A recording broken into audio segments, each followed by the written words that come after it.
How to create and use account notes to share information regarding your clients. Account notes centralize information, enhance collaboration, and support personalized service.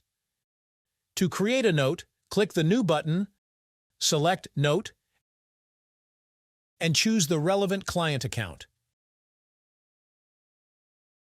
Enter your details using formatting options to emphasize or organize key information.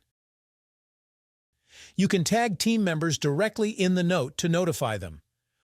Once complete, click Save. You can pin the note for visibility, edit it, or archive it when it's no longer needed. To make notes easily accessible, link them to jobs. Go to the pipeline, open a job for the client, click Link, select Note, and choose the relevant one. Now, anyone handling the job can see it. You can also link notes to tasks. When creating or editing a task, click Link Account Notes.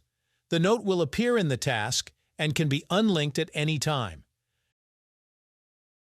Just remember, the Link Account Notes feature isn't available for tasks involving multiple accounts.